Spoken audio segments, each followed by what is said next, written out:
सरकार के साथ चौथे दौर की बातचीत फेल होने के बाद पंजाब हरियाणा बॉर्डर से आज किसान संगठन दिल्ली कूच करेंगे शुरू। शंभू बॉर्डर से आज 11 बजे किसान होंगे रवाना। किसान संगठनों के दिल्ली कूच को रोकने के लिए हरियाणा बॉर्डर पर जबरदस्त किलेबंदी, भारी तादाद में पुलिस और अर्धसैनिक बल किए गए जवान तैनात। हरियाणा पुलिस की बैरिकेडिंग को तोड़ने के लिए किसानों ने की खास तैयारी। बड़ी बड़ी पोकलेन और जेसीबी मशीनों के साथ पहुंचे शंभू बॉर्डर। पुलिस के आंसू गैस के और रबर बुलेट से बचाव के लिए खास तौर पर मॉडिफाई किए गए हैं पोकलेन और जेसीबी मशीन। ड्राइवर के केबिन को लोहे की मोटी शीट से कवर किया गया है। जेसीबी मशीनों के टायर को भी साइड से किया गया है लोहे के शीट से कवर। पुलिस की गोली से टायर को बचाने के लिए खास इंतजाम। पुलिस की बैरिकेडिंग को तोड़ने के लिए किसानों के ट्रैक्टर्स खास तौर पर किए गए हैं मॉडिफाई। कई ट्रैक्टर्स पर हेवी मेटल की प्लेट्स लगाई गई हैं। किसानों की तैयारी को देखते हुए हरियाणा के डीजीपी ने पंजाब के डीजीपी को लिखा खत। शंभू बॉर्डर पर किसानों की पोकलेन और जेसीबी मशीनों को रोकने के लिए कहा। हरियाणा डीजीपी ने अपने खत में लिखा, पोकलेन और जेसीबी के इस्तेमाल से बॉर्डर पर कानून व्यवस्था हो सकती है खराब। ड्यूटी पर तैनात पुलिस वालों की जान को हो सकता है खतरा। हरियाणा डीजीपी ने महिलाओं और बुजुर्गों को बॉर्डर से 1 किलोमीटर दूर रखने की अपील की है। लिखा कि पुलिस की कार्रवाई से बचाव के लिए महिला और बुजुर्ग को आगे रखकर बढ़ने की कोशिश करेंगे किसान। हरियाणा के डीजीपी ने पंजाब डीजीपी से मीडिया और उनके वाहनों को भी 1 किलोमीटर दूर रोकने की गुजारिश की। हाल ही में शंभू बॉर्डर पर एक पत्रकार को आई थी चोट।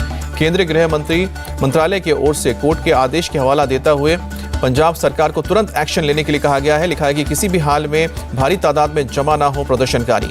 गृह मंत्रालय ने हाईवे पर ट्रैक्टर, ट्रॉली और जेसीबी का इस्तेमाल रोकने के निर्देश दिए हैं। कहा कि विरोध की आड़ में उपद्रवियों ने पड़ोसी राज्य में अशांति फैलाने की कोशिश की है। पंजाब के डीजीपी ने पुलिस के सीनियर अधिकारियों को दिए सख्त निर्देश। किसी भी हाल में शंभू बॉर्डर पर ना पहुंचे किसानों की पोकलेन और जेसीबी मशीन। किसानों के तेवर को देखते हुए सरकार का बड़ा फैसला। हरियाणा के 7 जिलों में इंटरनेट सेवा पर आज रात तक के लिए बैन बढ़ाया गया। किसान आंदोलन पर पंजाब हरियाणा हाईकोर्ट ने प्रदर्शनकारियों को लगाई फटकार। पूछा, शांतिपूर्ण प्रदर्शन में ट्रैक्टर्स का इस्तेमाल क्यों? भारतीय किसान यूनियन का आज यूपी, हरियाणा और उत्तराखंड के जिला मुख्यालयों में होगा प्रदर्शन।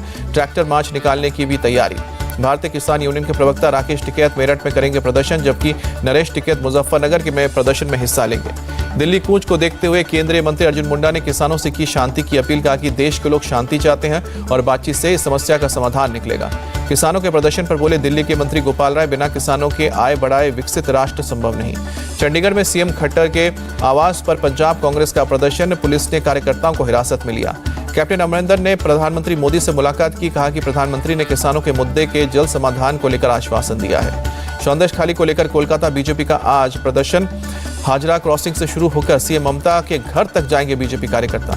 सौंदेश खाली कांड के विरोध में आज दिल्ली में वीएचपी का प्रदर्शन। दोपहर 12 बजे जंतर मंतर पर दुर्गा वाहिनी और वीएचपी के कार्यकर्ता प्रदर्शन करेंगे। कांग्रेस नेता राहुल गांधी की भारत जोड़ो न्याय यात्रा आज पहुंचेगी यूपी के उन्नाव। उसके बाद आज ही कानपुर में भी यात्रा करेंगे राहुल। लखनऊ में न्याय यात्रा में बोले राहुल गांधी, मैंने लोगों से पूछा इस देश में जो नफरत फैला रही है उसका कारण क्या है। लोगों ने कहा कि इस देश में गरीब लोगों को न्याय नहीं मिल सकता, न्याय केवल अरबपतियों के लिए। अमेठी में राहुल गांधी का बयान। कहा कि वाराणसी में मैंने देखा लोग शराब पीकर सड़क पर लेटे हुए बाजा बजा रहे हैं। उत्तर प्रदेश का भविष्य रात को शराब पीकर नाच रहा है। राहुल गांधी के बयान पर उठा विवाद। रायबरेली में राहुल गांधी की न्याय यात्रा का हुआ विरोध। लोगों ने घरों की छतों पर चढ़कर काले झंडे दिखाए। बीजेपी सांसद स्मृति ईरानी ने राहुल गांधी पर किया पलटवार। कहा कि राहुल गांधी को काशी और यूपी के नौजवानों के अपमान करने का अधिकार नहीं है। स्मृति ईरानी ने कहा कि यूपी की युवा पीढ़ी मेहनती है। हम राहुल से माफी की अपेक्षा नहीं करते हैं। माफी वो मांगता है जिसमें शर्म और संस्कार हो। स्मृति ईरानी राहुल गांधी पर हमला करते हुए बोली, राहुल गांधी के मन में यूपी के लिए विष भरा हुआ है और ये उनके टिप्पणी से पता चलता है। असम के सीएम हिमंत बिस्वा शर्मा का राहुल गांधी पर तंज। कहा कि राहुल गांधी बोलते हैं पीएम मोदी ने क्या किया, पीएम मोदी ने जो हाईवे बनाया उसी पर राहुल और प्रियंका गांधी रोड शो करते हैं। सपा की तीसरी लिस्ट में बड़ा उलटफेर। बदायूं में बदला गया उम्मीदवार। धर्मेंद्र यादव की जगह चाचा शिवपाल को टिकट दिया गया। पीएम मोदी के खिलाफ वाराणसी से सुरेंद्र पटेल को उतारा गया। कैराना से इकारा हसन को टिकट मिला है। सूत्रों की खबर, यूपी में 1 से 2 सीट पर अटका है सपा कांग्रेस गठबंधन। इन सीटों पर आगे भी होगी चर्चा। कांग्रेस महासचिव केसी वेणुगोपाल का बयान। इंडी अलायंस में सीट शेयरिंग पर अंतिम फेज में बातचीत, जल्द हो जाएगा ऐलान। राज्यसभा चुनाव में अखिलेश का समर्थन कर सकते हैं राजा भैया। लखनऊ में सपा प्रदेश अध्यक्ष से मिले नरेश उत्तम ने अखिलेश से फोन पर बात कराई।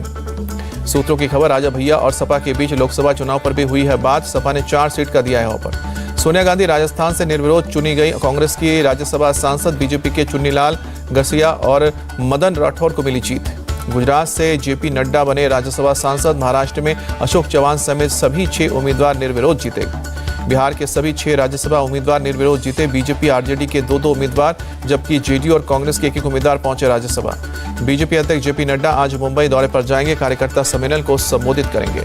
पटना में आज बीजेपी द मोदी कॉन्क्लेव का आयोजन करने जा रही है। मोदी सरकार की 10 साल की उपलब्धियों पर चर्चा होगी। दोनों डिप्टी सीएम और केंद्रीय मंत्री गिरिराज सिंह भी होंगे शामिल। आरजेडी नेता तेजस्वी यादव की जन विश्वास यात्रा आज बिहार के मोतिहारी पहुंचेगी। एक जनसभा को संबोधित करेंगे तेजस्वी यादव। तेजस्वी के भाप की पार्टी वाले बयान पर बीजेपी का तंज। कुंतलाल किशन बोले, आरजेडी माँ बाप भाई बहन रिश्तेदारों की पार्टी। तेजस्वी की यात्रा पर प्रशांत किशोर का अटैक, कहा कि सरकार से बाहर होने पर अब जनता की याद आ रही है। केंद्रीय कैबिनेट की आज शाम 7:30 बजे बैठक, पीएम मोदी करेंगे अध्यक्षता। दिल्ली के पूर्व डिप्टी सीएम मनीष सिसोदिया की जमानत याचिका पर आज राउज एवेन्यू कोर्ट सुनाएगा फैसला। कोर्ट तय करेगा कि क्यूरेटिव पिटीशन लंबित रहने के दौरान सुनवाई की जा सकती है या नहीं। कांग्रेस के बैंक अकाउंट्स के मामले में आईटी ट्रिब्यूनल में आज होगी सुनवाई। 2018-19 के लिए आईटी रिटर्न दाखिल करने में देरी की वजह से अकाउंट्स हुआ था फ्रीज। नीट एमडीएस परीक्षा को लेकर आज सुप्रीम कोर्ट में होगी सुनवाई। 18 मार्च को आयोजित होने जा रही परीक्षा स्थगित करने की है मांग। चंडीगढ़ में आम आदमी पार्टी के कुलदीप कुमार मेयर होंगे, सुप्रीम कोर्ट का बड़ा फैसला। रिटर्निंग ऑफिसर को सुप्रीम कोर्ट से फटकार, कहा कि अधिकारी पर कार्रवाई हो। उन्होंने 8 वोट खराब करने की कोशिश की है। सीएम केजरीवाल ने सुप्रीम कोर्ट के फैसले इंडी अलायंस की बड़ी जीत बताया, कहा कि बीजेपी से छीना अपना जनादेश। पंजाब सीएम भगवंत मान का बयान, आखिरकार सत्य की हुई जीत। सुप्रीम कोर्ट के फैसले के बाद राहुल गांधी का बीजेपी पर निशाना, मसीहा सिर्फ मोहरा, पीछे मोदी का चेहरा। बीएसपी सांसद दानिश अली का चंडीगढ़ मेयर चुनाव पर सुप्रीम कोर्ट के फैसले पर बयान, कहा कि दिन दहाड़े इस देश के लोकतंत्र पर डकैती डाली गई। शिवसेना उद्धव गुट की सांसद प्रियंका चतुर्वेदी का मेरठ मराठा आरक्षण पर बयान, कहा कि मराठा आरक्षण की मांग लंबे समय से थी, अब सवाल है कि इसे लागू कब किया जाएगा। प्रियंका चतुर्वेदी ने मराठा आरक्षण की मांग राजनीति से ऊपर बताई। इतिहास में यह भी दर्ज होगा कि इस बार किस तरह से राजनीति करने का काम किया गया है। मराठा आरक्षण बिल से नाखुश आंदोलनकारी मनोज जारंगे, कहा कि चुनाव तक ही आरक्षण टिकेगा, इसके बाद हटा दिया जाएगा। महाराष्ट्र विधानसभा में मराठा आरक्षण bill pass, CM Eknath Shinde बोले 3 महीने के भीतर निभाया वादा। डिप्टी सीएम देवेंद्र फडणवीस ने कहा कि मराठा आरक्षण पर सरकार ने किया ऐतिहासिक फैसला, ओबीसी आरक्षण से छेड़छाड़ नहीं की। मुस्लिम आरक्षण की मांग पर बोले देवेंद्र फडणवीस, धर्म के आधार पर आरक्षण नहीं दे सकते। मराठा आरक्षण का सपा ने विरोध किया। विधानसभा के बाहर अबू आजमी ने मुस्लिम आरक्षण से जुड़े अध्यादेश की कॉपी फाड़कर उड़ाई। मुंबई में सपा विधायक रईस शेख की चेतावनी, मुस्लिम आरक्षण नहीं मिला तो सड़क पर उतरेंगे। मुस्लिम समाज में 50 जातियां हैं फिचरी। शिंदे सरकार से उद्धव ठाकरे का सवाल पूछा, सरकार बताए कितने लोगों को कहां नौकरियां मिलेगी। कांग्रेस नेता पृथ्वीराज चव्हाण ने कहा कि चुनाव के लिए दिया मराठा आरक्षण सुप्रीम कोर्ट में नहीं टिक पाएगा। 22 फरवरी को मेहसाना के वाणीनाथ मंदिर जाएंगे पीएम मोदी। प्राण प्रतिष्ठा के भव्य महोत्सव में शामिल होंगे। वाणीनाथ मंदिर को महाभारत काल का माना जाता है। पीएम मोदी अहमदाबाद के नरेंद्र मोदी स्टेडियम में अमूल फेडरेशन के कार्यक्रम में भी शामिल होंगे। स्वर्ण जयंती समारोह के कार्यक्रम में मौजूद रहेंगे। यूपी के सीएम योगी आज सीतापुर जाएंगे। राज राजेश्वरी मंदिर के प्राण प्रतिष्ठा महोत्सव में शामिल होंगे। मध्य प्रदेश के सीएम मोहन यादव आज पूर्व सीएम कमलनाथ के घर छिंदवाड़ा जाएंगे। जनसभा के अलावा रोड शो भी करेंगे। समाजवादी पार्टी अध्यक्ष अखिलेश यादव आज मुरादाबाद दौरे पर रहेंगे, पार्टी नेताओं से मुलाकात करेंगे। कांग्रेस की बैठक में वर्चुअली जुड़ेंगे कमलनाथ। बीजेपी में जाने की अटकलों पर लगा विराम। पंजाब के सांसद विक्रमजीत साहनी ने सूचना प्रसारण मंत्री अनुराग ठाकुर को खत लिखा। सोशल मीडिया पर सिख समुदाय के खिलाफ नफरत फैलाने वालों पर कार्रवाई की मांग की। बिहार के बिहटा में बदमाशों ने बिजनेसमैन के घर पर की फायरिंग। घर के बाहर खड़ी कार में तोड़फोड़ की, सीसीटीवी में कैद हुई फायरिंग की तस्वीर। अपराधियों ने व्यापारियों से की थी रंगदारी की मांग। पुलिस अपराधियों की तलाश में जुटी। व्यापारियों के परिवार में फायरिंग के बाद दहशत का माहौल। गुजरात के बनासकांठा में प्रशासन ने दूध के टैंकर को किया सीज। दूध के सैंपल जांच के लिए लैब भेजे। गुजरात के बनासकांठा में बस ने छड़ लदे रिक्शा को मारी टक्कर। हादसे में 8 लोग घायल, सभी घायलों को अस्पताल में भर्ती किया गया। हादसे के बाद सड़क पर ट्रैफिक बाधित रही। बस को सड़क के किनारे लाकर ट्रैफिक शुरू किया गया। जम्मू कश्मीर के श्रीनगर में ताजा बर्फबारी, स्थानीय लोगों में खुशी की लहर, चारों तरफ बर्फ की मोटी चादर। देश भर से राम भक्तों का अयोध्या पहुंचना जारी। ओडिशा के संबलपुर में धर्मेंद्र प्रधान से आस्था स्पेशल ट्रेन को दिखाया रवाना। अयोध्या आ रहे राम भक्त रामलला के दर्शन के लिए दिखे उत्साहित। मध्य प्रदेश के छतरपुर में खजुराहो डांस फेस्टिवल का आयोजन हुआ। भारी तादाद में कलाकारों ने परफॉर्म किया। सीएम मोहन यादव ने ढोल बजाकर किया कार्यक्रम का उद्घाटन। अमेरिका ने गाजा में मानवीय सीजफायर के अरब देश समर्थित संयुक्त राष्ट्र के प्रस्ताव पर लगाया वीटो। फिलहाल गाजा में युद्ध विराम की संभावना खत्म हुई। दक्षिणी लेबनान के गाजी शहर पर इजरायली वायुसेना ने जोरदार एयर स्ट्राइक किया। बमबारी में डीजल के गोदाम में आग लगी। इजरायली वायुसेना ने दक्षिणी लेबनान के यारून और मारविन इलाकों में की बमबारी। हिजबुल्लाह के कई ठिकानों को बम से उड़ाने का दावा किया। इजरायली सैनिकों का गाजा के अस्पताल पर हमला। WHO ने अपने साझेदारों के साथ मिलकर गंभीर मरीजों को बाहर निकाला। रूस और यूक्रेन की जंग में लापता लोगों की तादाद में 30% की बढ़ोतरी।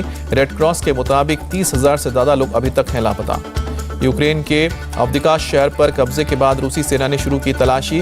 कोक प्लांट में यूक्रेनी सेना के अंतिम ठिकाने का वीडियो जारी किया। यूक्रेन की मदद के लिए आगे आया स्वीडन। 681 मिलियन डॉलर की सैन्य सहायता के लिए हथियार देने का ऐलान किया। विपक्षी नेता अलेक्सी नेवलिनी की मां ने लगाई रूस की सरकार से गुहार। जल्द से जल्द अपने बेटे के पार्थिव शरीर को सौंपने की मांग की। भारत के समर्थन में आई बांग्लादेश की Islamic front party India out social media अभियान का विरोध किया। दोनों देश के बीच संबंध मजबूत करने पर जोर दिया।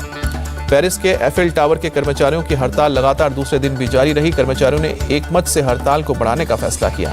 जापान में समय से पहले बदला मौसम का मिजाज। कांतो क्षेत्र के कई इलाकों में तापमान 25 डिग्री सेल्सियस के पार पहुंचा। हर तरफ खिल रही है चेरी की फूल। हॉलीवुड सिंगर मडोना सिएटल में एक स्टेज शो के दौरान कुर्सी सहित गिरी। मडोना ने गिरने के बावजूद जारी रखा अपना गाना। रांची पहुंची भारत और इंग्लैंड की क्रिकेट टीम। 23 फरवरी से खेला जाएगा टेस्ट सीरीज का चौथा मुकाबला। तेज गेंदबाज जसप्रीत बुमराह और KL राहुल चौथे टेस्ट मैच से बाहर है। लंबी सीरीज के चलते बुमराह को रेस्ट दिया गया है। राहुल फिटनेस हासिल करने में नाकाम रहे। इंग्लैंड के पूर्व कैप्टन नासिर हुसैन ने यशस्वी जायसवाल की तारीफ पर बेन डकेट पर साधा निशाना। कहा कि बेसबॉल से नहीं अपनी परवरिश से सीखा है यशस्वी जायसवाल।